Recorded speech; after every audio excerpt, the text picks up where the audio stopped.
Okay, so this week we're going to be talking about meiosis and sexual reproduction. So don't get meiosis confused with mitosis. I know they sound so similar and it's kind of ridiculous that they didn't name it something so much more distinct, but alas, this is what we are left with. So sexual reproduction. This is the union of gametes or sex cells. Gametes are our sperm or our eggs. The union of these gametes forms a zygote, which is a fertilized egg in the case of humans and some other animals.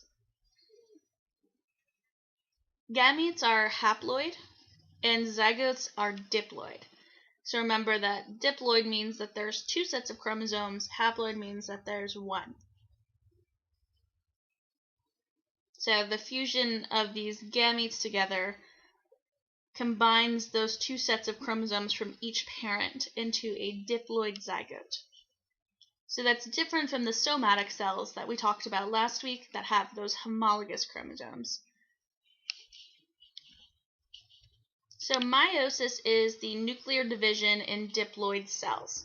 So we're taking that diploid cell and forming haploid cells from it. So this is different from mitosis because mitosis is forming genetically identical nuclei in cells to the parent nucleus in cell. Meiosis is going to form a genetically diverse cell, or set of cells in this case, because mitosis took one somatic cell and formed two new somatic cells from it. In the case of meiosis, we are taking two gametes and forming four daughter cells from it. So this happens in two major divisions. We have Meiosis I and Meiosis II. In Meiosis I, very similarly to mitosis, we're preceded by an interphase with G1S and G2. And it's very similar in the sense that in G1 and G2, the cell is growing and preparing to divide, and S is the synthesis of the DNA. All of the stages of Meiosis I are also named the same thing. So we still have PMAT, but in this case, we are naming them PMAT 1, or prophase 1, metaphase 1, anaphase 1, telophase 1. So in prophase 1, we have the tight pairing of the homologous chromosomes, which is known as a synapsis. At this stage, we also have crossing over. So we actually have this exchange of segments between homologous non-sister chromatids, resulting in recombinant DNA. Recombinant because we're recombining the DNA through different chromatids to form a whole new genetically diverse set of DNA. In metaphase 1, similar to metaphase in mitosis, we have all of those chromatids arranging at the metaphase plate. They align randomly, which also really contributes to genetic diversity. In anaphase 1, the linked chromosomes are pulled apart, and in telophase 1, they arrive at opposite poles. Some species then go on to form new nuclei, and others will just undergo cytokinesis. Regardless, this will result in two haploid cells, because we have one pair of homologous chromosomes at each pole. So we talked a little bit about recombination crossover already. So we have homologous chromosomes. Say the blue set is from dad, the red set is from mom.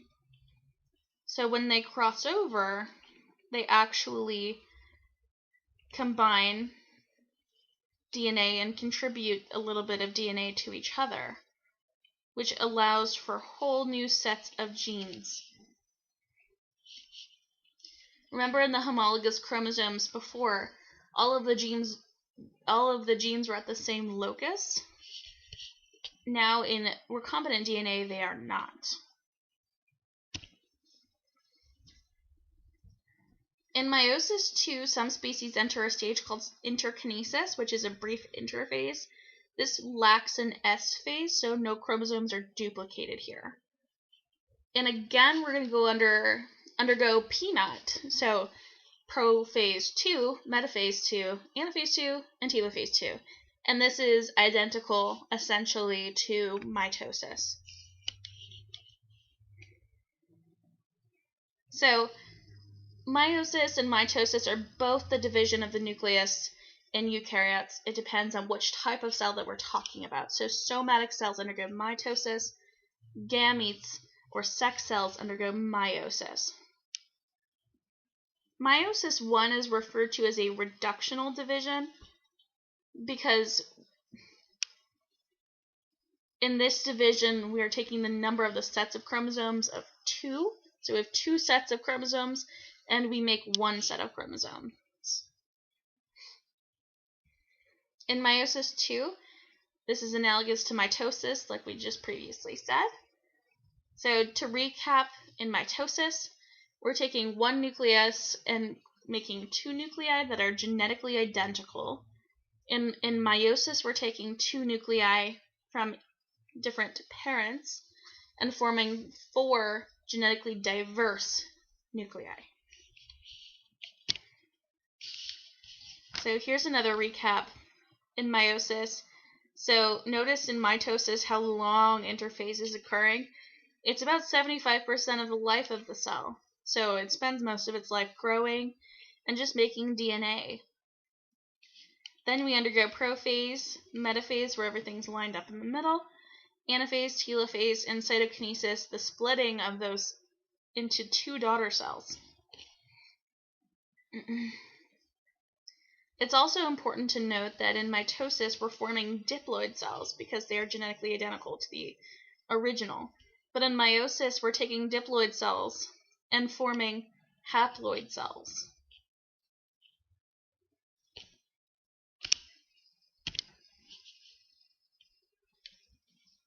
So some disadvantages to sexual reproduction.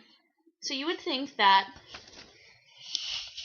organisms with similar traits would be successful. So like animals that undergo asexual reproduction. Why not keep those traits if those animals are successful, those organisms are successful, and they are not being killed off due to a specific trait that they have? The problem is that with not enough genetic diversity and with the formation of basically genetically identical offspring or cloned offspring in the forms of asexual reproduction, there's a lot of chance for mutation to occur. Another advantage of asexual reproduction is that you could produce offspring whenever necessary. It doesn't require an organism of the opposite sex, and there's no need to be a female to form offspring. Oftentimes in asexual reproduction, males can also undergo asexual reproduction, or sometimes there's not really even a distinction between male and female of species that undergo asexual reproduction. Sometimes we call them plus or minus. Advantages to sexual reproduction. The main one is genetic diversity, a smaller chance of mutations occurring.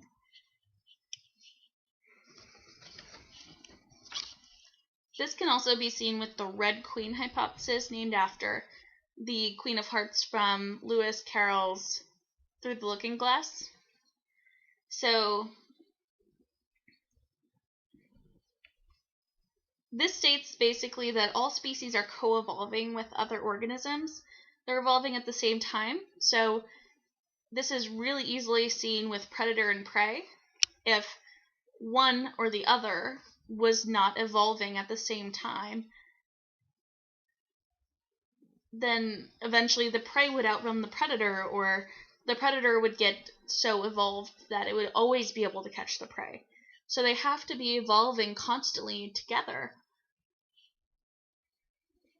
basically to keep up. It's important for the survival of their species. So survival of genes, specific genes, relies on a species' reproductive fitness. So they call this the Red Queen hypothesis because one of her catchphrases was, "It takes all the running you can do to stay in the same place." So if you're co-evolving with other species, you have to keep evolving in order to basically not get eliminated, to stay in the race.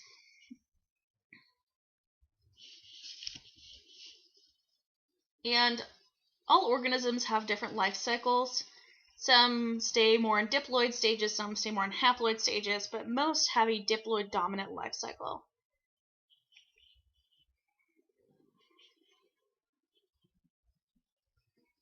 Germ cells start to be produced within the embryo, but fertilization cannot occur without the fusion of two gametes from different individuals. In fungi, spores form, and that's one of their ways that they reproduce and spread their genetic information. In plants, they have gametophytes and sporophytes. So gametophytes are haploid multicellular plants. They form gametes, which when they come together form a zygote, very much like animals.